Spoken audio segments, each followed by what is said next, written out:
우리가 지금까지 어떤 내용을 주로 다루었냐면 성경 종합개관, 우리가 지금 구약의 어떤 이야기도 우리가 함께 나누면서 특별히 구약의 전체적인 어떤 이야기는 우리 9시대로 분류할 수 있다는 우리가 말씀을 나눴어요.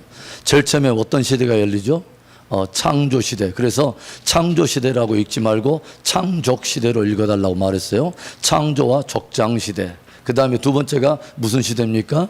모세시대. 그래서 출애굽기에서부터 신명기까지의 모세와 연관된 어떤 역사의 이야기들. 그 다음에 세 번째가 무슨 시대입니까? 가나안 정복시대. 그래서 우리가 2학년에 나누었던 여호수아를 통한 7년의 정복시대의 이야기를 다루고 있어요.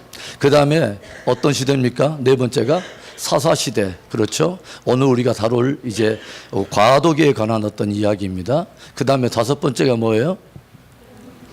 통일왕정시대. 그래서 통일왕정시대는 특별히 뭐예요? 이스라엘의 초대 왕인 사울에서부터 그 다음에 다윗, 솔로몬 이 세 사람에 연결되어서 북왕국과 남왕국이 서로 나누어지지 않았던 어떤 그 통일왕정의 시대입니다. 그 다음에가 어떤 시대죠? 분열왕국 시대. 그래서 이제는 약 BC 930년경에 솔로몬의 통치 이후에 나라가 둘로 쪼개지면서 그 다음에 그 북왕국 이스라엘과 그 다음에 남유다 왕국으로 나눠진 그래서 두 분열 왕국의 시대가 열린다. 그 다음에 어떤 시대입니까? 그 다음에 포로기. 그래서 북왕국 이스라엘은 BC 722년경에 아수르에 의해서 이렇게 멸망을 당해서 포로로 이렇게 끌려가서 혼혈 정책에 의해서 이렇게 통합된 어떤 그런 민족이 되어버리고, 그 다음에 남유다도 역시 약 BC 586년경에 바벨론의 느부갓네살에 의해서 이제 멸망을 당하는 그런 이야기를 다루고 있어요. 그 다음에 어떤 이야기죠? 포로로 끌려갔으니까 다시 돌아오는 귀환에 대한 이야기가 있죠. 그래서 귀환에서 어떤 일을 주로 하냐면 성전을 재건한다 해서 포로기는 귀환기는 성전 재건기와 함께 맞물려 있다는 말씀을 드렸어요. 그리고 신구약 사이에는 400년의 뭐예요? 중간기가 있다. 그래서 구약은 전체로 9시대로 구분할 수 있는데 구창모 가사 통분 포기중 이렇게 해서 9시대로 나눌 수 있다. 그래서 이 학자는 우리는 여호수아의 시대에 대한 우리 정복 이야기를 함께 나눴어요. 특별히 여호수아에서 가장 중요한 장은 몇 장이라고 그랬죠? 5장. 5장이 굉장히 중요해요. 6장부터 전쟁의 이야기가 나오는데 사실은 여리고 그 전쟁 들어가기 전에 5장이 굉장히 중요하다. 5장에서 이 전쟁의 모든 것을 주님이 준비시킨다고 하는 거죠. 5장에 어떤 사건이 있었죠? 하나님께서 요단을 건너서 이제 사기가 충천했던 이스라엘 백성들이 여리고 평지에 도착했을 때에 하나님께서 놀라운 명령을 주시죠. 뭐죠? 첫 번째가 할례를 받으라는 거죠. 그래서 할례는 뭡니까? 창세기 17장에 하나님께서 아브라함과 맺은 최초의 할례 언약의 핵심은 뭐예요? 하나님과 하나님의 백성됨의 약속에 대한 언약이죠. 그래서 자기의 육체에 남자의 어떤 생기 어떤 표피를 잘라내므로 인해서 그것은 무엇을 말하냐면 내가 철저하게 이제 하나님께 속해 있는 백성이라고 하는 것이죠.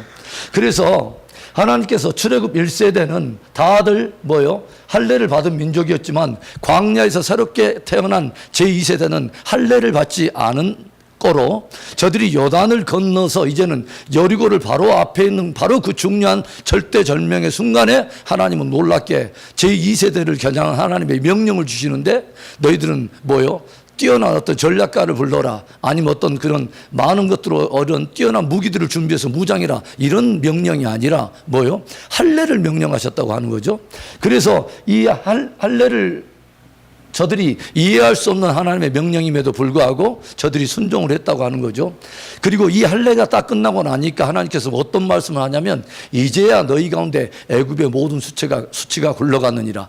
여기 이 할례를 길갈에서 했기 때문에 길갈의 의미가 굴러간다는 뜻입니다. 수치가 굴러갔다. 애굽의 모든 잔재, 모든 찌꺼기와 모든 그런 어떤 수치가 다 굴러갔다. 이제는 너희가 바로에 속한 민족이 아니라 어떤 그런 애굽에 속한 어떤 그런 민족이 아니라 철저하게 너희가 애굽에 대해서 죽고 너희의 옛사람에 대해서 죽고 표피를 잘라서 내 생명에 칼을 대문해서 나의 죽음을 선포하고 철저하게 나는 하나님께 속해 있는 사람으로 싸운다는 것이죠.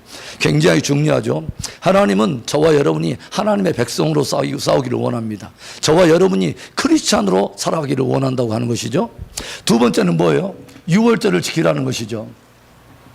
그래서 유월절의 핵심은 뭡니까? 바로 어린 양께 속해 있다고 하는 거죠. 그리스도의 의를 힘입고 우리가 산자가 되었다고 하는 거죠. 나의 의가 아니라 철저하게 우리가 나의 옛 생명에 대해서 죽었다고 하는 것은 나에 의해서는 죽어버리고 오직 예수 그리스도의 어린 양의 피를 힘입어서 그리스도의 의를 힘입어서 은혜 가운데 내가 오늘 나아간다고 하는 거죠.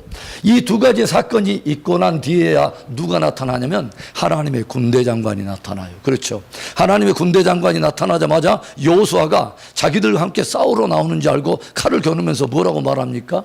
당신은 오늘 우리 편을 위해서 왔냐 아니면 적진을 위해서 왔냐 라고 묻는데 이 여호와의 군대 장관이 나는 여호와의 군대 장관으로 너희 가운데 왔다 하고 여호수아에게 무엇을 말하면 네 발에 신을 벗으라. 그래서 이건 굉장히 중요하죠. 과거에 그 시대에 신을 벗는 것은 종과 노예가 하는 일입니다. 그래서 무엇을 말하냐면 당신은 나를 위해서 싸우고 내 편이 되어주세요 하고 내가 어떤 전쟁의 주도권을 가진 게 아니라 내가 신을 벗는다고 하는 것은 주님이 전쟁의 주도권을 가지고 있다고 하는 거죠. 나는 종으로 주님을 따라가고 주의 권사로 싸운다고 하는 것이죠. 굉장히 중요하죠. 이 세 가지가 딱 준비가 딱 되니까 이제는 여리고의 전쟁에 대한 모든 준비가 끝난 겁니다. 가나안 모든 전쟁의 승리의 원리는 바로 이것에서 딱 결정되죠. 저와 여러분이 철저하게 하나님께 속한 자로서 그리스도의 의를 힘입고 우리가 나아가는 자로서 그리고 우리가 주인이 아니라 그리스도의 종으로서 우리가 나아간다고 하는 것이죠. 이 준비가 딱 되면 우리는 전쟁에 나갈 준비가 다 되는 것입니다. 그래서 여리고 전쟁에서부터 이 원리는 똑같아요. 하나님은 계속해서 이것이 변치 않으면 무조건 적진이 얼마나 강한 민족이든 상관없이 그리고 우리가 어떤 민족이든 우리가 가진 어떤 장비에 어떤 대단한 것이든 아니면 가진 것이 적든 상관없이 하나님께서 하나님의 백성들에게 승리를 주신다고 하는 거죠.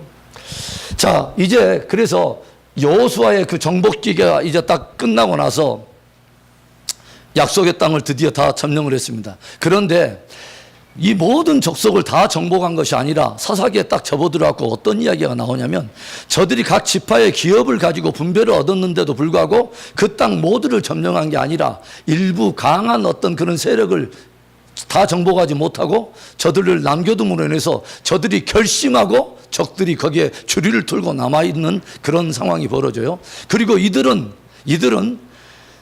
이스라엘 백성들이 점점 조금만 약해지면 이 적진들이 다시 한쪽에 위축되어 있는 듯 하다가 이스라엘이 약해지면 저들이 또 세력이 점점 강해지면서 이스라엘의 가시 역할을 한다고 하는 거죠. 그런데 하나님께서 저들을 완전히 이스라엘 가운데 붙이지 않고 저들이 또 불순종함으로 물론 남겨뒀지만 저들을 그렇게 남겨두신 이유 중에 하나는 뭐냐면 이스라엘이 정말 하나님께 온전히 순종하는가 정말 하나님께 온전히 돌아오는가를 시험하려고 이 일부 족속을 남겨뒀다고 하는 거죠. 그 이야기가 어디 나옵니까? 자, 사사기에 들어가 봅시다. 사사기에 보면은 3장에 1절에 여호와께서 가나안의 모든 전쟁을 알지 못한 이스라엘을 시험하려 하시며 이스라엘 자손의 세대 중에 아직 전쟁을 알지 못하는 자들에게 그것을 가르쳐 알게 하려 하사 남겨두신 이방 민족들이 이런 민족들이 있어요. 3절에 4절에 남겨두신 이 이방 민족들로 이스라엘을 시험하사 뭐냐면 여호와께서 모세를 통하여 그들의 조상들에게 이르신 명령들을 순종하는지 알고자 하셨더라. 그게 뭐냐면 하나님께서 이 작은 민족들을 향해서 이스라엘 백성들이 예전에 하나님과 맺은 그 언약을 신실하게 순종하는가, 그리고 하나님께서는 사실은 완전히 진멸하라고 했는데 이스라엘 백성들이 계속 일부 남겨줬다고 하는 것이죠. 그런데 이 일부 남겨진 저들이 틈만 타면 조금만 이렇게 세력을 얻으면 이스라엘의 가시 역할을 하더라고 하는 것이죠. 자, 이런 이야기를 이제 배경으로 가지고 우리가 사사기를 넘어가는데 사사기에 가장 안타까운 것은 뭡니까? 여호수아와 그와 함께하던 모든 세대들은 하나님을 경외하고 하나님의 능력을 다 알고 있었음에도 불구하고 이 여호수아의 그 다음 세대에 일어난 그 다음 세대는 뭐예요? 여호와를 알지 못하였더라. 여호와의 어떤 능력을 경험하지도 못했다. 그래서 2장 10절에도 어떤 말씀이 있냐면 이런 말씀이 있죠. 그 세대의 사람도 다 그 조상들에게 돌아갔고 그 후에 일어난 다른 세대는 여호와를 알지 못하며 여호와께서 이스라엘을 위하여 행하신 일도 알지 못하였더라. 굉장히 마음 아픈 이야기죠. 1세대는 여호수아를 중심으로 해서 모든 피땀을 흘려서 정복전쟁을 다 치러내고 정말 어떤 산지 그 족속들을 다 전쟁을 치러내서 그 어떤 철병과도 싸우면서 1세대가 전쟁을 치러냈음에도 불구하고 그렇게 힘겹게 그 정복전쟁을 치러 나온 가운데 영적 사각지대가 있다고 하는 것을 몰랐죠. 뭐요? 그 다음 세대 말입니다. 그 다음 세대가 어느 틈에 뭐요? 부모 세대는 그렇게 하나님을 경외하고 함께 영적 전쟁을 치르는데 그 다음 세대는 여호와를 알지 못했더라. 굉장히 씁쓸한 이야기죠. 그렇죠. 그리고 그 사람들은 뭐요? 방금 3장에 보니까 전쟁을 알지 못하는 시대, 전쟁을 피하는 시대, 전쟁을 두려워하는 시대가 되었다는 거죠. 이건 굉장히 중요한 역할이죠. 왜냐하면 하나님께서 구속받은 이스라엘 백성들이 시내산에 도착했을 때 하나님께서 모세를 통해서 인구조사를 하죠. 인구조사의 기준이 뭔지 아세요? 나이가 20세 이상 뭐예요? 싸움에 나갈 만한 자. 그러니까 하나님은 전쟁을 염두하고 있다는 거죠. 구속받은 하나님의 사람들에게 뭐가 있다는 것을 주님이 계속 말하면 영적 전쟁이 있다는 것을 알라는 것이죠. 굉장히 중요하죠. 그런데 여호수아는 자기 세대는 전쟁을 치르는데 자녀들에게 전쟁을 가르치지 않았습니다. 그렇죠. 그렇게 다음 세대는 하나님의 능력을 경험할 수, 왜 그러냐면 싸워야 싸움에 역사하시는 하나님의 능력도 경험하고 순종의 전쟁을 치러야 순종하는 자에게 역사하시는 하나님을 경험할 텐데 이것을 가르치는 것을 실패해버렸다고 하는 것이요. 그래서 하나님을 경험하지도 못하고 뭐요? 전쟁을 알지 못하는 세대가 돼버리고 저들이 이제는 전쟁을 알지 못하는 것은 무슨 말입니까? 이방 민족과 함께 타협하는 민족이 돼버렸다고 하는 거예요. 타협하기 시작했다고 하는 거죠. 그러면 타협하기 시작한다는 무엇을 말하죠? 하나님을 등지고 하나님과의 언약에서 점점 비껴간다는 것을 말하죠. 그래서 이제 우리가 사사기에 딱 들어가 보면 사사기는 커다란 5가지 주제가 7번 사이클, 이 사이클을 7번 돌아가는 게 사사기의 몸통을 이루고 있어요. 이 5가지의 주제를 5R로 우리가 정의할 수 있다고 제가 예전에 말씀을 드렸어요.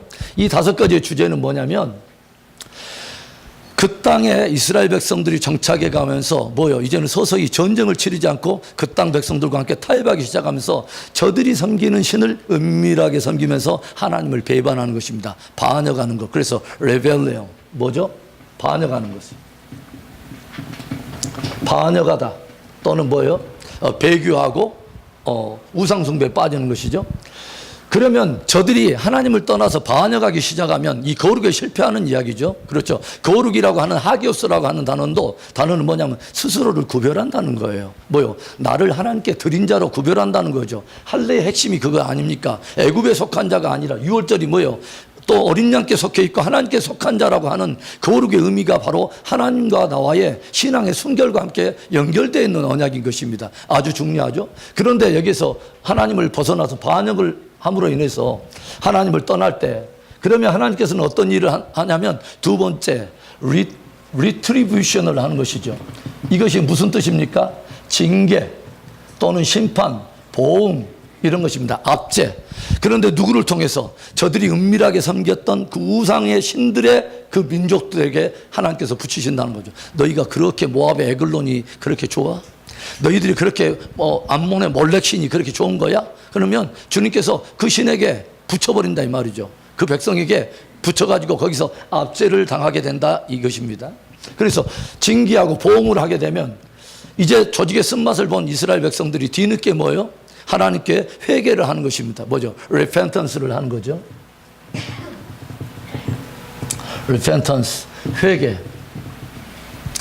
저들이 하나님께 간절히 회개하면 하나님께서는 어떤 사람을 일으키셔.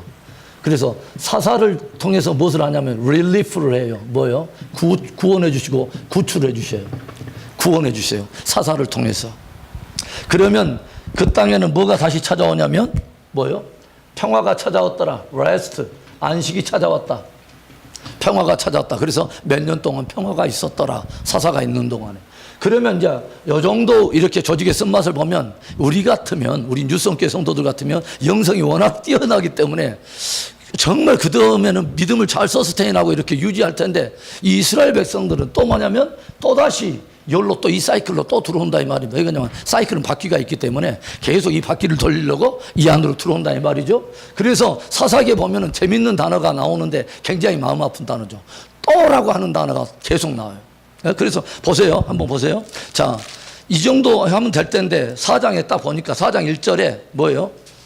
에훗이 죽으니, 사사가 딱 죽으니까 이스라엘 자손이 뭐예요?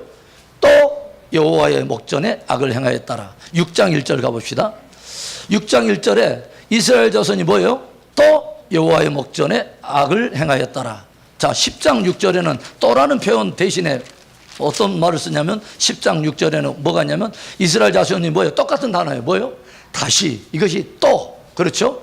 또 13장 1절에도 또 다시. 이런 단어가 나와요. 그래서 이스라엘 백성들에게 제가 별명 하나를 붙였어요. 아, 또또 민족이다. 이 민족은 굉장히 또또 민족이구나. 그래서 뭐냐면 그 정도의 조직의 쓴맛을 보았으면 이제 정신을 차려야 할 텐데 또또 민족이야. 그런데 제가 굉장히 은혜가 됐어요. 뭐가 하나가 은혜됐냐면 이스라엘 백성들이 그렇게 타락하면서 또 여호와의 목전에서 악을 행하고 또 다시 하나님을 떠나는데, 이 저희들이 또 민족인데 저들이 뭐요? 하나님 앞에 또다시 또 회개하면 하나님도 역시 또 구출해 주시고 또 다시 회복시켜 주시더라고 하는 거죠. 할렐루야. 그래서 이 또라고 하는 단어가 굉장히 마음 아픈 단어이면서 하나님이 우리를 향해서 그 또라고 하는 단어가 없으면 우리가 어떻게 오늘의 이 자리에 있었을까? 하나님이 또 용서해 주시고 또 다시 사사를 통해서 구원해 주시는 이 또의 은혜, 참 감사하죠. 할렐루야. 그래서 이 어떤 이 사이클이 몇 번 가냐면 7번 돌아가요. 그래서 이스라엘에는 이제 350년이라고 하는 시간 동안에 12명의 사사들에 의해서 이 역사가 끊임없이 돌아가는 게 사사기의 몸통을 이루고 있는 거죠. 일대 사사가 누구입니까? 제가 설교할 때 자주 인용했던 이제 사람이 나오죠. 뭐요? 온니엘이라고 하는 사람이 나오죠. 그렇죠? 온니엘이라고 하는 사람은 일대 사사로 부름을 받은데, 이 사람이 사사로 부름을 받았을 때 나이가 벌써면 80살을 훨씬 웃도는 노인이었습니다. 굉장히 중요해요. 그러니까 하나님께 사사들을 이렇게 뽑으시고 하나님이 사람들을 쓰시는 데는 하나님은 당신이 쓰시고자 하는 사람을 쓰신다고 하는 거죠. 참으로 놀라워요. 그때 당시에 젊은 용병들도 있었을 거고 굉장히 어떤 전략가도 있었을 텐데 하나님은 놀랍게 봐요. 온니엘이라고 하는 사람을 쓴다고 하는 거죠. 그 다음에 2대 사사가 누구예요? 왼손잡이 게라의 아들 에훗이라고 하는 사람을 쓰죠. 그렇죠? 이 사람은 베냐민 지파 게라의 자손 왼손잡이인데, 원래 베냐민이라고 하는 이름 자체는 오른손의 아들, 힘의 아들이라고 하는 뜻이에요. 그럼에도 불구하고 베냐민 지파 모두 다 오른손을 쓰고 있는 힘의 사람들이 쌓아걸고 있는 그 지파 가운데 꼭 장애의 어떤 취급을 받는 어떤 왼손잡이 게라를 들어다가 하나님께서 또 사사로 쓰시더라고 하는 거죠. 기이하신 하나님. 그리고 세 번째는 어떤 사람이 쓰냐면 삼갈이라고 하는 농부를 쓰시는데, 그때 당시에 많은 귀족들이나 이런 사람을 쓴 게 아니라 농부인데, 이 사람이 어떤 일을 행하냐면 소 모으는 막대기 하나로 몇 명을 죽이냐면 블레셋 사람 600명을 쳐 죽여요. 참으로 놀랐죠. 이 소 모으는 막대기로, 그러니까 농부를 쓰시되 농부가 칼을 들고 나온 게 아니라 맨날 소 모으는 짝대기 하나라고 블레셋 사람 600명을 쳐 죽여요. 굉장히 의미 있는 단어죠. 그러죠? 하나님 앞에 누가 붙들리냐는 상관없어요. 뭐요? 주님은 막대기와 같은 자여도 하나님께 붙들리면 그 막대기가 뭐요? 능력이 된다고 하는 것이죠. 할렐루야. 모세가 다 마른 막대기와 같은 모세도 뭐요? 그 가지고 있는 지팡이를 주님 뭐래요? 네 손에 무엇이 들려있느냐? 할게 지팡이입니다. 그런데 이 지팡이가 변해서 이제 뭘로 되냐면 하나님의 능력의 지팡이로 바꿔버리죠. 그러니까 저와 여러분은 딱 하나의 관건이죠. 뭐요? 하나님께 붙들리냐 안 붙들리냐 이거예요. 할렐루야. 이거 굉장히 중요한 이야기죠. 삼갈이라고 하는 사람이 하나님께 붙들림을 받더니 이스라엘 구원하는 사사로 쓰임을 받죠. 네 번째는 더 기가 막히죠. 이스라엘 족보에는 그 뭐냐면 그 어떤 수에도 채워지도 않는 아주머니, 우리 한국의 아주머니 부대가 대단하잖아요. 그러죠? 그런데 이스라엘에 드디어 드보라 이 여인이 나와가지고 이스라엘 북쪽에 있는 그 하솔 땅 야빈이라고 하는 그 왕이 있는데 그의 군대들에 의해서 이제 이스라엘이 어려움을 당할 때 이스라엘을 구출해 내죠. 그 다음에 다섯 번째는 누구죠? 기드온이라고 하는 사람이죠. 기드온이라고 하는 사람은 굉장히 소심했던 사람이에요. 그렇죠. 그때 당시에 미디안 군대들이 보니까 이 사람들은 미디안 사람들은 조용히 있다고 국경 지역에 딱 이스라엘에 딱 있다가 조용히 평상시에는 조용히 있다. 이스라엘 백성들이 추수를 한다. 그러면 그때만 반짝 나타나서 추수한 거 몽땅 1년 농사 다 갖고 와버려요. 미디안 족속이. 얼마나 얄미워요. 그러니까 기드온이 이거 안 뺏기려고 밀을 타작하는데 어디에서 타작하면 밀 타작마다 사는 게 아니라 포도주 틀에서 조용히 이렇게 밀 타작하고 있는 장면이 보여요. 그 기드온이 굉장히 소심한 사람이에요. 그런데 뒤에서 주님께서 나타날 때 기드온에게 꼭 그냥 유머러스하게 하나님이 쭉 부르시는 게 뭐예요? 큰 용사요. 그게 뭐냐면 자기를 굉장히 지금 밀을 지금 밀타작에서 못하고 포도주틀에서 하고 있는데 하나님이 굉장히 유머러스하게 큰 용사요 하니까 깜짝 놀래가지고 있는데 미디안 족속에서부터 나의 백성을 구원해내라 하는 사사의 어떤 그런 사명을 주잖아요. 그래서 이 기드온이 하나님께 무엇을 테스트를 하잖아요. 그렇죠? 끊임없이 뭔가를 이 기도는 테스트예요. 하나님께 못 믿어온 거야. 그래서 어떤 것을 테스트하죠? 작은 양털 뭉치를 가가지고 하나님께 테스트하잖아요. 하나님, 오늘 이 밤에 제가 양털 뭉치를 이 넓은 마당에다 딱 놓을 텐데 오늘 딱 밤 지나고 나면 이 양털 뭉치에만 물이 가득 고여 있고 다른 데는 다 말라 있게 하시옵소서. 하룻밤 딱 지나고 나니까 말 그대로 하나님께서 응답을 하세요. 그러니까 우리 같으면 이 정도만 되면 와 굉장하다 할 텐데 또 기도는 또 한 번 더 해요. 이번은 하나님, 이번은 정반대로 한번 해보세요. 그래서 뭐냐면 양털 뭉치는 다 마르게 있고 나머지는 다 적게 해주세요. 그 다음날 딱 일어나면 또 그렇게 돼 있어요. 계속 하나님께서 확신시켜주는 게 뭐죠? 하나님은 양에 매이지 않는다는 거죠. 그러죠? 양털 뭉치든지 양털 뭉치가 작은 그 양털 뭉치든지 아니면 넓은 마당인지 규모에 주님은 매이는 분이 아니라는 거죠. 그렇죠? 우리에게 굉장히 중요한 것들을 시사해 주고 그 다음에 마지막으로 또 나아가는데 하나님께서는 굉장한 것을 또 주문하잖아요.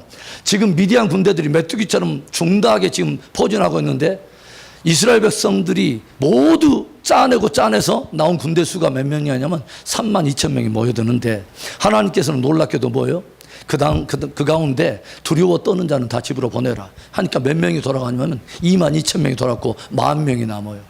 그러니까 하나님께서 또 그 가운데 기도는 지금 마음에서 지금 쫄려가지고 더 불릴 수만 있으면 불려가지고 향토에 예비군이든 민방이든 다 불러다가 지금 숫자 채워야 되는데 하나님께서 뭐라고 말하냐면 야 너무 많네. 그래갖고 테스트 해가지고 300명만 뽑잖아요. 하나님은 그러니까 숫자에 매여서 기적을 행하거나 우리의 어떠함에 의해서 하나님께서 당신의 능력을 행하는데 주님이 어떤 지장을 받는다거나 대적의 숫자나 규모나 크기에 주님이 영향을 받아서 그것 때문에 주님이 할 일 못하시고 능력 못 베푸시는 한 분이 아니라는 것입니다. 할렐루야.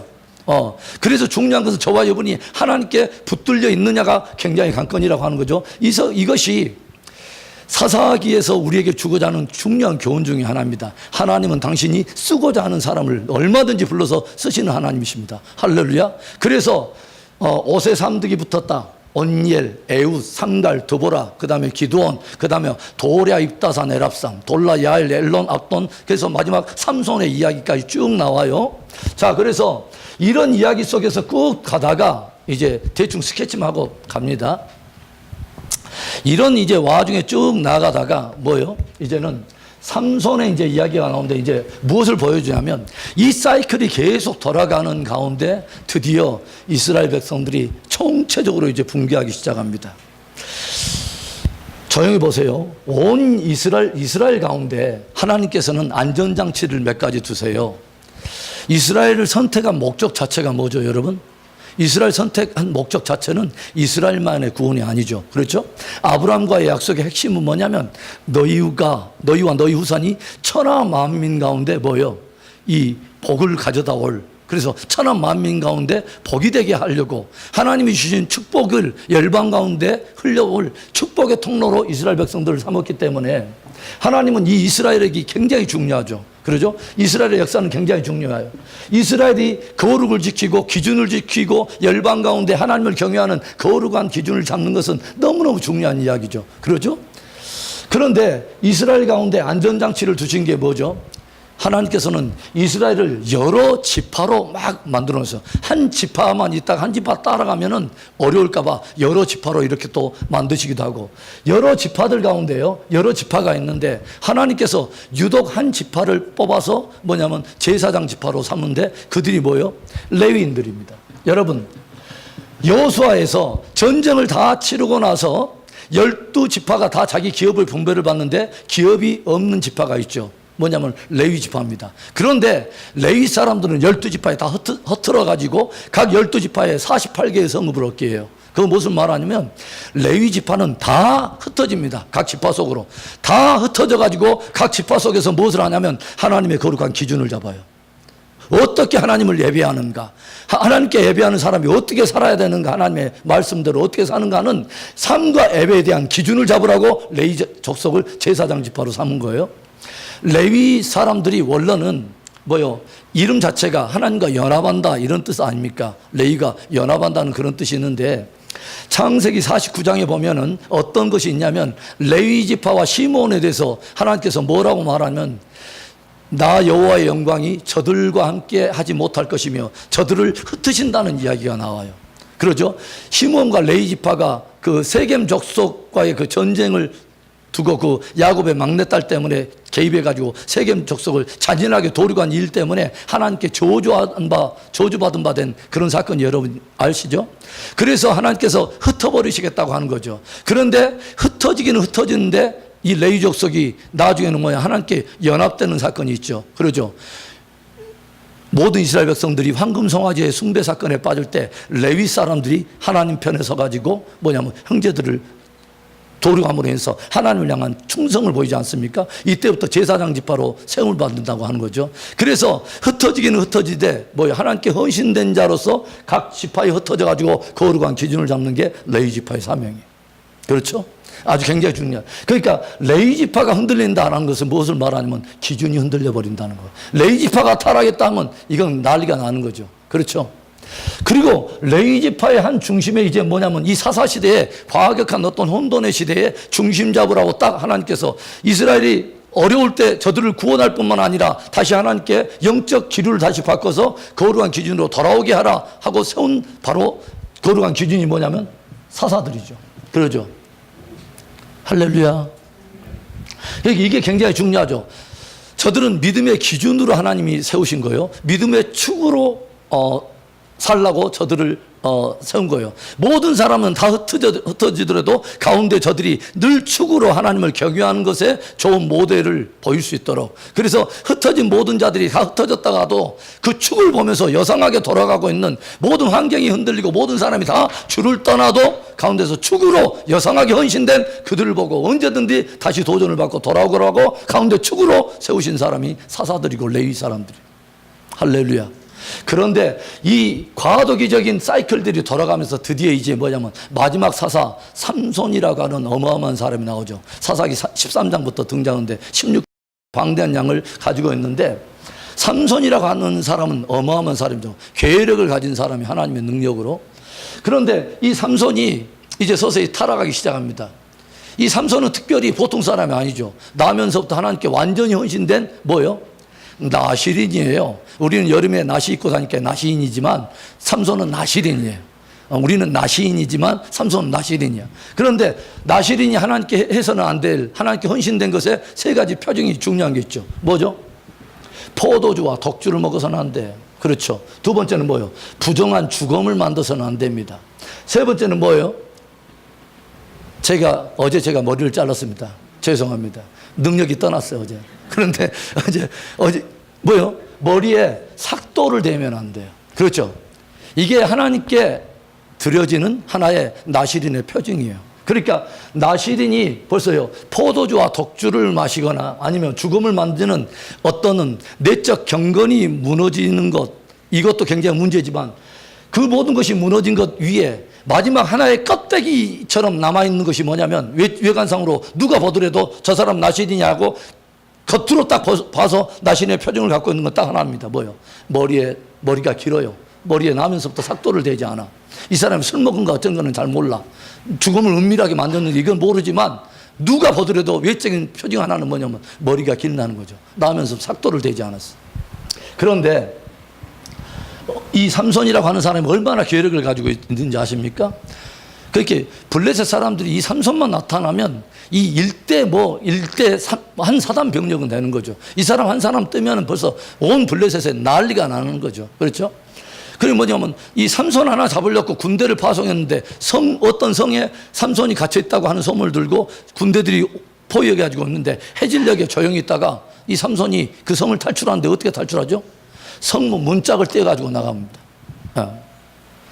그리고 또 무엇을 해요? 블레셋 사람들을 혼내려고 여우 몇 마리를 잡냐면 여우 300마리를 잡아서 꼬리에 꼬리를 다 묶어가지고 꼬리에다 불 붙여갖고 블레셋 밭에다 틀어놓으니까 이 꼬리와 꼬리를 엮인 이 여우들이 온 이 블레셋 서로 흩어질 수가 없어가고요. 온 블레셋 그 들녘을 다 불질러가지고 그러니까 블레셋 사람들이 얼마나 당황하게 만든지 몰라요. 이때 여우 주연상을 받은 거 이때. 그러니까 어마어마한 이런 일들이 딱 일어나요. 그리고 뭐 사자 막 입을 찢어가지고 그 사자를 막 죽이는 이야기만 나오죠. 그러니까 이 블레셋 사람들한테는 이 삼손은 거의 뭐 어떤 전설적인 굉장히 두려운 인물이죠.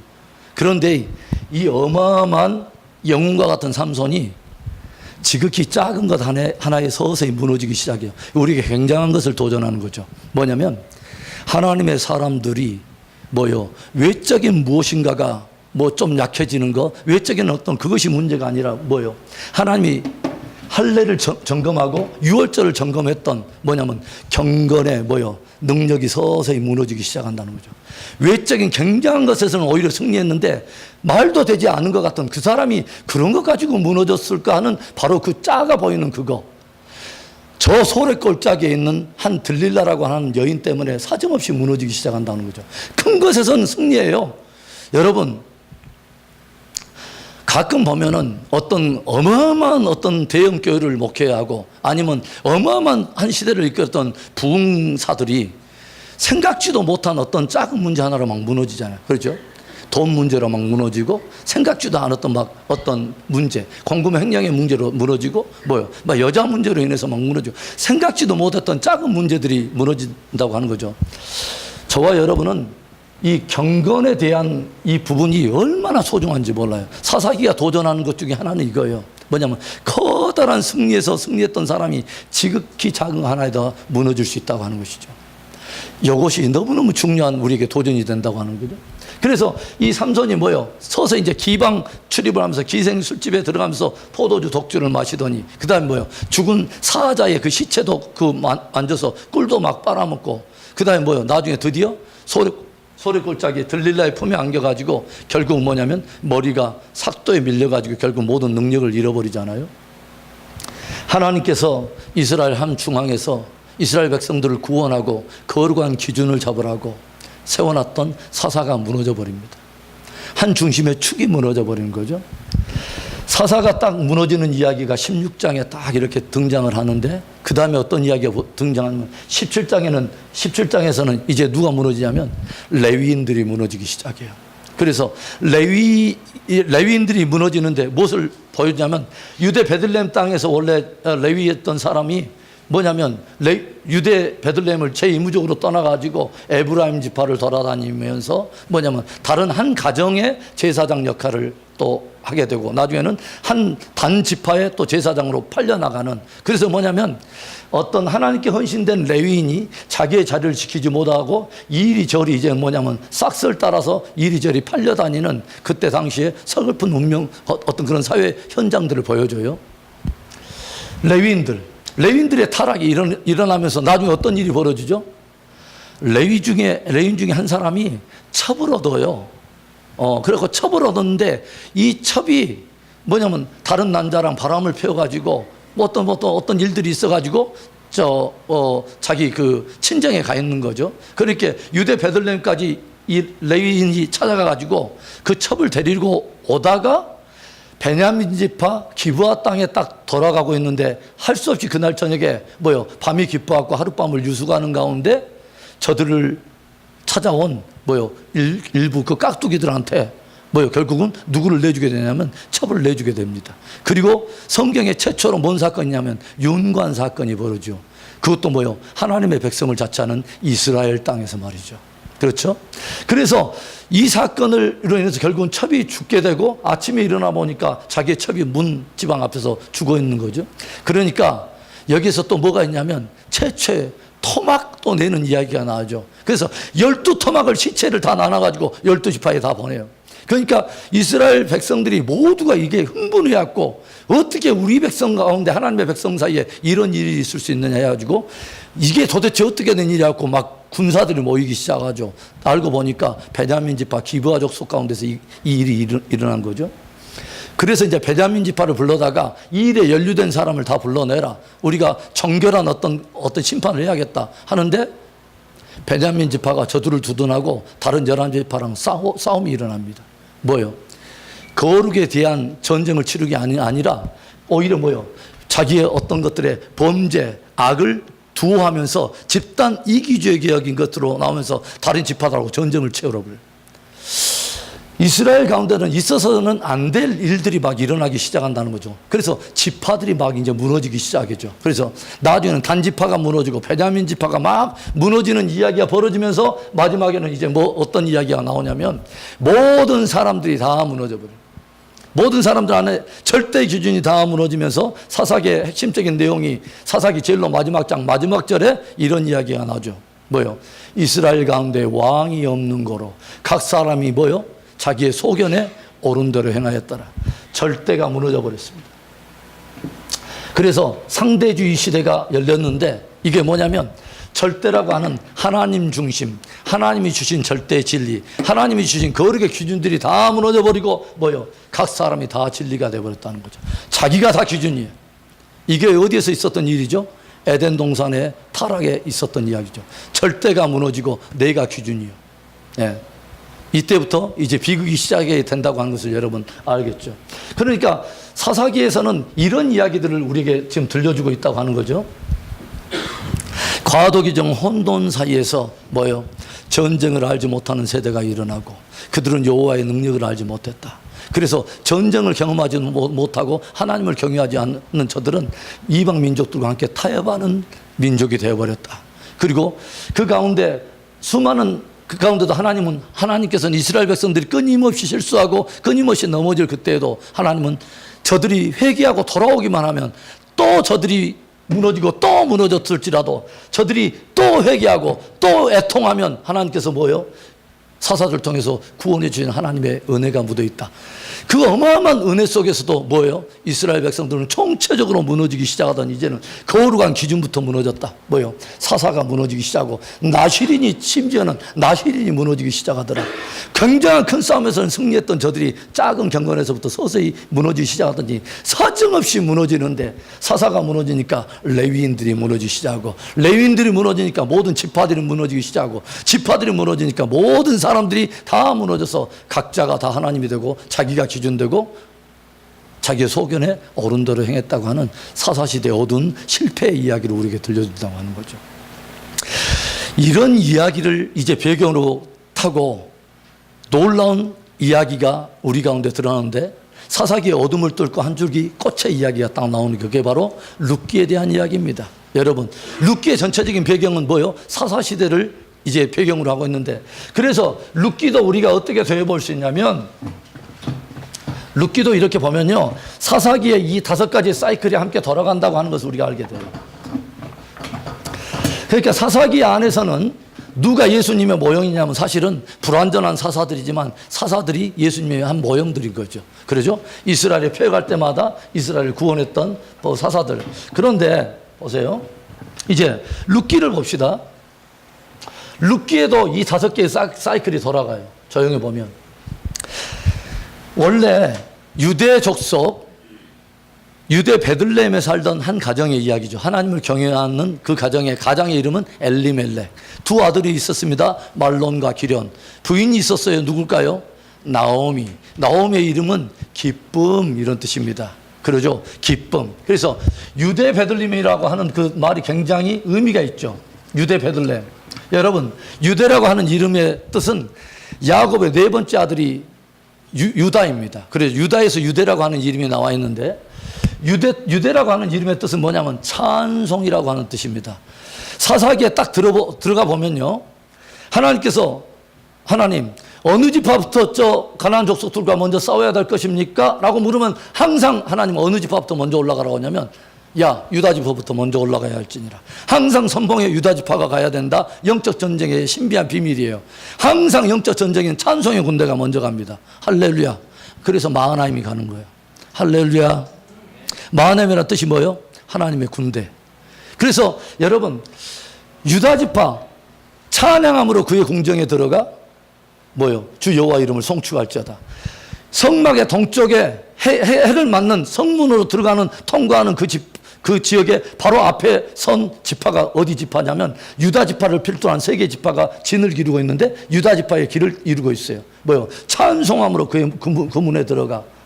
찬송함으로. 항상 영적 전쟁의 선두에는 뭐냐면 하나님을 경배하고 찬송하는 것이 항상 우리 크리스찬들의 영적 전쟁의 핵심입니다. 할렐루야. 굉장히 중요하죠. 그 찬송이 있어요. 하나님을 경외하는 예배가 있고. 베들레헴이라는 뜻이 무슨 뜻일까요? 떡집이란 뜻이죠. 떡집. 그래서 찬송이 있고 하나님의 말씀이 있는 바로 그곳, 하나님과의 교제가 있는 바로 그곳을 떠났다고 하는 것이죠. 그러죠. 유대 베들레헴을 떠났는데, 저들이 유대 베들레헴을 떠났다고 하는 것은 예배를 떠났고 하나님을 점점 멀리 떠 하나님 중심적인 삶이 뭔가 흔들린다는 거죠. 이유는 뭐죠? 기근이 온 겁니다. 기근 때 우리가 어떤 라이프 스타일을 가지고 갈 것이냐. 기근이 찾아오니까 신앙의 사람들이 흔들리더라고 하는 거죠. 기근이 오니까 유대 베들레헴 이 라이프 스타일을 떠나요. 하나님을 중심주의했던 붙들었던 신앙을 떠나고 그런 경우가 많잖아요. 그런데 이때 떠나서 저들이 이 엘리멜렉의 가정이 유대 베들레헴을 떠나서 하나님을 떠나서 어디 땅으로 들어가죠? 모압으로 들어가요, 여러분. 그래서 순간 잠시 기근을 피하려고 잠시 우거하려고 선택했던 모압 땅에서 몇 년 지냅니까? 약 10년 동안 머물러요. 예전에 LG 선전에 뭐예요? 순간의 선택이 10년을 좌우합니다.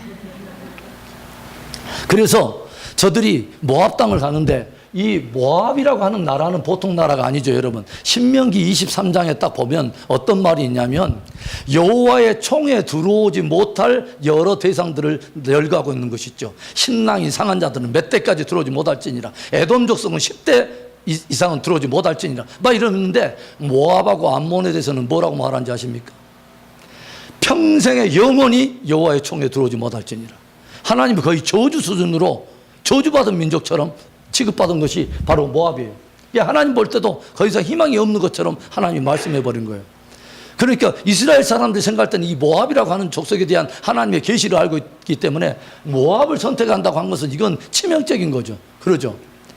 하나님 없는 땅, 찬송도 없고 예배도 없고 아무것도 없는, 오히려 우상 숭배에 찌들어 있는 모압 땅을 뭐 때문에? 기근 피하려고 잠시 정했는데 10년을 지나가 버린 겁니다. 그래서 유대 베들레헴을 떠난 이 엘리멜렉의 가정, 이 이야기가 딱 있는데 뭐예요? 저들이 이제는 그 땅 가면은 굉장히 뭔가가 필 줄 알았는데 거기서 무엇을 만납니까? 유대 베들레헴 딱 떠났더니 저들에게 찾아온 게 뭐예요? 사망입니다. 그렇죠. 뭐죠? 엘리멜렉이 죽어요. 남편 죽어요. 그 다음에 뭐예요? 아들 죽어요. 말론도 죽고, 그 다음에 뭐예요? 기련도 죽어요. 그렇죠. 그리고 이제는 세 사람의 이제 여인들이 이제 홀로 돼가지고 서로 의지하면서 그렇게 살게 됩니다. 그래서 이 나오미가, 여기서는 나오미였어요. 유대의 땅에서. 그런데 나중에 나중에 나오미가 다시 베들레헴에 돌아와서 많은 사람이, 와, 나오미 왔네, 다시 돌아왔네 할 때 나오미가 뭐라 합니까? 내 이름을 더 이상 나오미라 하지 마라. 뭐라고 그러죠? 마라라 하라. 마라는 무슨 뜻이죠? 쓰다 이 말이죠. 이스라엘 백성들이 나와가지고 마라의 들어서 비터 쓴물을 먹었다고 해서, 그래서 뭐냐면 야 내가 유대 베들레헴 떠나서 찬송의 땅 말씀의 땅 떠나가지고 나가서니 조직의 쓴맛을 봤다 해서 마라. 예. 이 이야기가 증거되잖아요. 그런데 결국 이제 뭐냐면 그 땅에 살던 이제 나오미가 마음을 딱 바꿔 다시 어디를 돌아오냐면 유대 베들레헴으로 다시 돌아오는 이야기가 1장 마지막에 나있죠. 그렇죠. 보리 거두는 시기에, 즉 맥추절 때, 오순절 때, 바로 77절 때 유대 이 나오미가 돌아옵니다. 회개, 그 땅으로 돌아와요. 다시 하나님을 향해서 돌아오는 이야기죠. 그래서 이 돌아오는 이야기인데 이때 혼자 돌아오지 않고 누구를 끼고 돌아오죠. 누구죠? 이방 여인, 모압 여인 룻을 끼고 돌아오는 이야기죠. 기가 막힌 이야기죠, 여러분.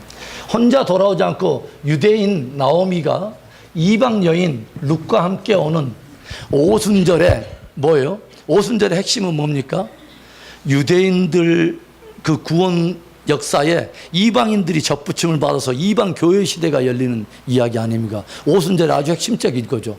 오순절에 제사를 드릴 때는 어떤 일을 하죠? 제사장 앞에 제사장이 딱 2덩이를 들고 함께 하나님 앞에 웨이브 오퍼링, 뭐죠? 웨이브 오퍼링으로 하나님께 제사를 드리는 게 오순절에 들었던 그 제사의 한 모형이죠. 한 제사장 아래 2떡이 함께 살아나는 것입니다. 유대인과 이방인이 예수 그리스도 안에서 함께 살아나는 역사가 첫 출발이 일어난 게 오순절 성령 강림입니다. 할렐루야. 그래서 굉장한 이야기 한 모형을 담고 있는 거죠. 그래서 회개하면서 전심으로 돌아오니까 유대 베들레헴 땅에 딱 돌아와요. 룻이라고 하는 여인은 굉장한 여인이죠. 그렇죠. 룻 위에 다른 동서도 있었습니다. 누구죠? 우리 오시기는 한데 이제 좀 하여간 오르바라고 하는 여인이 있었어요. 그런데 나중에 결국은 나오미가 결국 유대 베들레헴 땅에 돌아가겠다고 할 때 오르바는 적절히 따라오다가 뒤돌아갑니다. 그래서 뭐냐면 자기 신 자기 백성에게 돌아갔다고 말을 해요. 그런데 룻은 그러지 않습니다. 더 이상 나의 신 나의 백성에게 돌아가라고 말씀하지 마세요. 어머니가 죽는 곳에 내가 함께 죽을 거예요.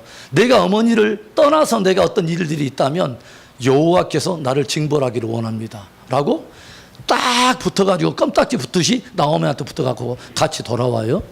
그런데 이렇게 전심으로 하나님께 돌아오는 이들을 하나님께서 누구의 밭으로 인도하냐면 뭐요? 보아스의 밭으로 인도해요. 보아스 안 봤어요?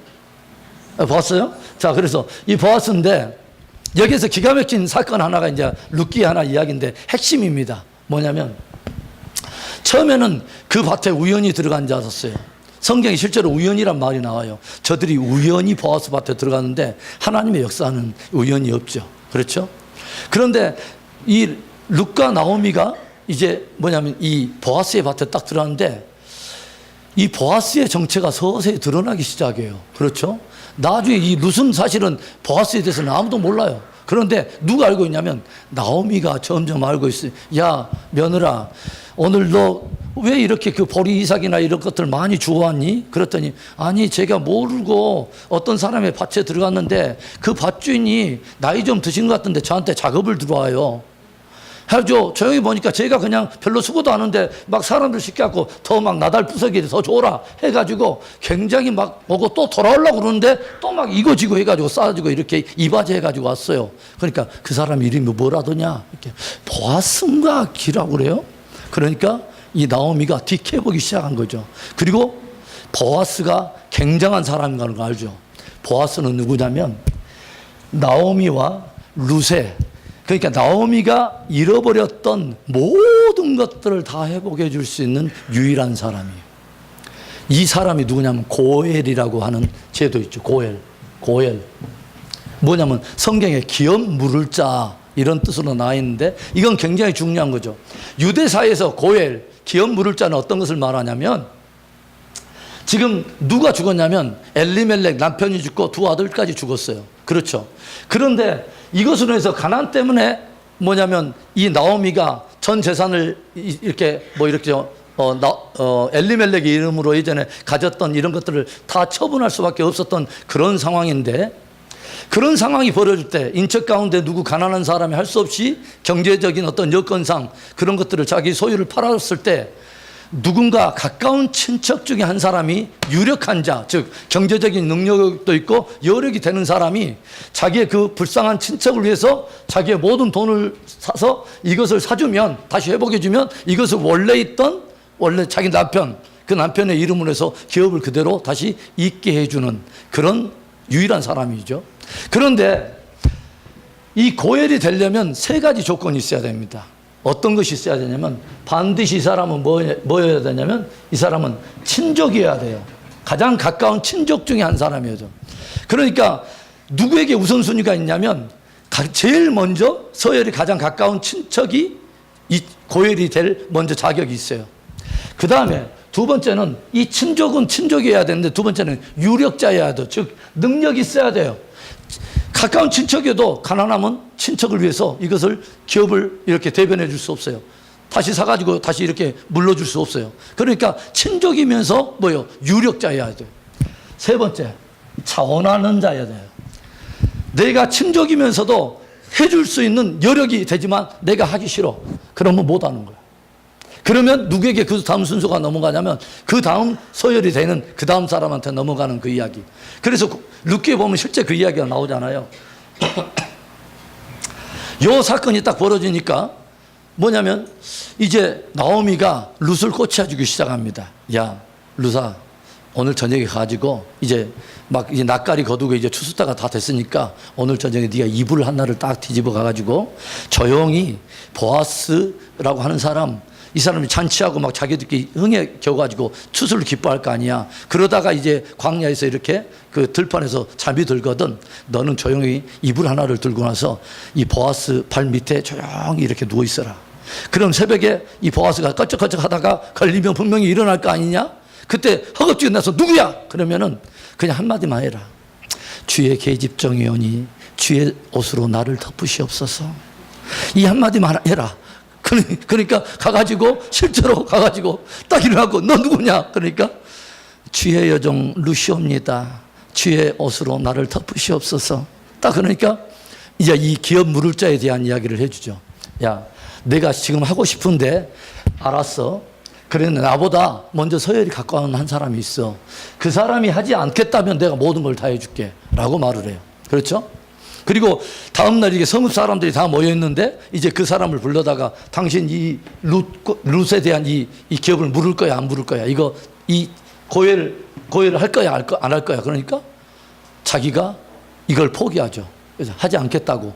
이런 능력은 있어요. 그런데 하지 않겠다고 딱 거부하니까 보아스가 그 다음 서열을 받아가지고 이 나오미와 룻의 잃어버린 모든 것들을 다 회복해주는 일을 기꺼이 함으로 인해서 나오미가 룻과 잃어버렸던 것, 빼앗겼던 것, 모든 것들을 다 회복시켜줘 버립니다.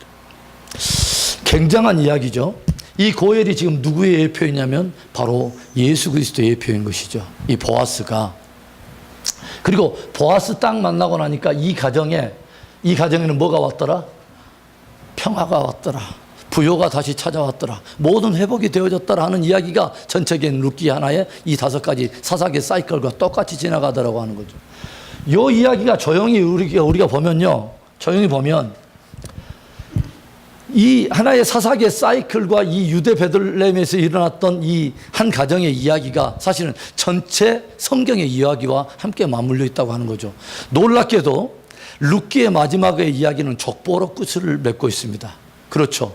족보로 끝을 맺고 있는데 뭐냐면, 베레스는 헤스론을 낳고, 헤스론은 라암을 낳고, 라암은 아미나답을 낳고, 아미나답은 살몬을 낳고. 살몬 어디서 많이 들어봤죠? 연어. 그런데 어디서 나왔냐면 여호수아에서 나왔죠. 살몬. 누구의 남편이죠? 기생 라합의 남편. 할렐루야. 살몬이 라합에게서 누구를 낳냐면 보아스를 낳고. 그러니까 보아스의 엄마가 누구냐면 라합이에요. 여러분 지금 나를 지금 굉장히 좀 의심하는 눈치를. 맞습니다. 여러분 마태복음 1장 족보에 보세요. 거기 나와요. 살몬은 라합에게서 보아스를 낳고 이렇게 나와요. 그러면 이 보아스, 그러니까 살몬은 유대 사람으로서 이방 해족 속 뭐요? 기생 라합을 자기 부인으로 얻게 되죠. 이방인이 유대인들에게 접붙임을 받아서 함께 예수 그리스도의 구원을 경험하는 놀라운 구원에 함께 합류하기 시작하고, 바로 거기에서 또 뭐냐면 보아스가 나오는데, 보아스가 누구를 또 부인으로 얻냐면 이방 여인, 뭐요? 모압 여인, 저주받은 바 된 여인, 하나님도 없고 소망도 없고 외인이요 이스라엘도 없고 이스라엘 가운데 외인이요 하나님도 없고 소망도 없고 언약도 없는 바로 그들, 에베소에서 말하는 이방인, 이들이 누구에게 접붙임을 받냐면 유대인의 접붙임을 받아서 함께 성령 안에서 함께 나아감을 얻느니라. 할렐루야. 놀라운 구원에 함께. 그러니까 저는 그런 생각을 해봐요. 아하, 야, 어떻게 모압 여인, 이방 여인, 거의 저주 수준의 이 여인이 딱 들어왔는데 며느리로 쉽게 맞아들이는 이 일에 누가 결정적인 공헌을 했을까? 유대 보통 사이에서 이들이 얼마나 배타적인 성격을 가지고 있는데 어떻게 선뜻 이 사람을 며느리로 받을 생각을 했을까? 정의 생각해 보니까 거기는 결정적인 누가 역할을 했을 것 같냐면 어머니, 누구요? 라합. 자기가 이방인이면서 함께 접붙임을 받아서 구원을 받은 이 번지대 은혜가 있거든. 그러지 않았을까 하는 나는 그런 추측을 해보는 거예요. 그 다음에 뭐요? 이 보아스에서 이 룻 사이에서 뭐냐면 오벳을 낳고, 그 다음 오벳이 이새를 낳고, 이새가 다윗을 낳느니라. 굉장한 이야기. 그러니까 성경에서 지금 끊임없이 흘러내려온 이야기가 지금 무엇을 말하려고 그러는 거죠? 이 이야기를 하려는 거죠. 성경에서는 온 인류가 첫사람 아담 안에서 하나님 앞에 범죄함으로 인해서 하나님께 레벨리온, 반역을 했을 때에 온 인류에는 뭐요? 사망이 왕노릇하고 뭐요? 징계를 받아서 저주받은 바 된 온 인류의 운명 앞에 저들이 전심으로 하나님 앞에 뭐요? 전심으로 회개하면서 돌아오기를 원할 때 하나님은 누구를 예비하셔서 이 구속을 다 처리해 버리자면 뭐요? 예수 그리스도, 우리의 영원한 고엘. 할렐루야. 그분은 우리에게 구원을 주시기 위해서, 그분은 우리와 상관없는 먼 하늘의 영광을 가지신 분이지만 우리와 한 형제라 일컬음을 부끄러워하지 아니하시고 우리와 함께 육체를 입고 마귀의 일을 멸하시려고 우리와 함께 한 친족으로 혈과 육을 입으셨다고 하는 거죠. 할렐루야. 그리고 그분은 뭐냐면 유력자세요. 능히 우리를 구원하시기에 부족함이 없어요. 왜냐하면 인생들은 다 죄인이기 때문에 죄인이 죄인을 구원할 수 없지만 흠이 없는 그분은, 그리고 하늘에서 부름을 받은 하나님의 아들이신 그분만이 유일하게 우리에게 구원자가 되시는 능력자세요. 그리고 뭐요? 그분은 하나님의 아들이시면서 뭐요? 우리의 인생들을 구원하기 위해서, 심지어 뭐냐면 우리가 죄인 되었을 때 하나님께서 그리스도를 뭐요? 십자가에 달리심으로 하여 우리를 향한 자기의 사랑을 확증하셨느니라. 예수님께서도 이 땅에 기꺼이 뭐요? 우리를 위해서 자원하여 오셨다고 하는 거죠. 주님이 일부러 막 안 오기 싫은데 막 이런 것이 아니라 저와 여러분을 위해서 기꺼이 오셨고 자원하셨다고 하는 것입니다. 할렐루야. 우리에게 이 고엘이 있다고 하는 것입니다. 룻기가 보여주는 이 복음의 핵심은 그거예요. 우리에게 고엘이 있다. 영원한 고엘이 있다. 우리의 잃어버린 모든 영광과 하나님이 아담 안에 주시고자 했던, 원래 우리 인생들에게 주고자 했던 모든 영광에 빼앗겨버렸던, 모든 상실되고 잃어버렸던 모든 것, 저주받은 바 된 그 모든 어떤 사망의 진노의 세력들 안에서 모두 다 잃어버렸던 그 저주받은 된 운명들을 완전히 다 뒤집어 놔서 다 회복시킬 우리에게 영원한 고엘이 계신다. 이게 룻기의 복음입니다. 할렐루야. 그래서 예수 그리스도에 함께 접붙임을 받아서 모든 인생들이 다 살아나서 그와 함께 더불어서 뭐요? 영원한 생명을 얻는 이야기. 생명을 얻을 뿐만 아니라 지위의 회복뿐만 아니라 영원한 영광에 함께 합류해서 그리스도와 더불어서 천년 동안 왕노릇하고 영원한 영광에 들어가는 이 영원한 회복에 대한 이야기. 하나님은 회복의 하나님이십니다. 모든 인생들의 실패에도 불구하고 인생들이 또 실패하고 또 무너지고 또 그럴지라도 하나님은 당신의 이름을 두고 맹세하신 그 구원의 언약, 인생들을 향한 변함없는 당신의 이름을 두시고 맹세하실 수밖에 없는 우리를 향한 변함없는 신실한 언약으로 말미암아 뭐요? 결국은 당신의 아들을 영원한 고열로 내어주심으로 인하여 저를 믿는 모든 자에게 뭐요? 멸망치 않고 영생을 얻게 하려 하심이라. 이게 룻기가 우리에게 던져주는 위대한 복음이 되는 것입니다. 오늘 우리에게 이 고열이 있다고 하는 것이 얼마나 감사한 것입니까? 그래서 저와 여러분이 하나님께 반응할 때마다 하나님은 굉장한 은혜를 베푸시죠. 마치 보아스가 끊임없이 이방 여인인데 자기에게 은혜를 받으러 오는 그 여인을 향해서 끊임없이 은혜를 흘려보내고 이모저모로 알 수 있도록 복음에 접할 수 있도록 끊임없이 무엇인가를 툭툭 던져놓고 당신의 사랑을 이해할 수 있도록 끊임없이 초대하시는 그 주님의 귀한 사랑을 보게 된다는 것입니다. 오늘 우리 여기까지 하겠습니다.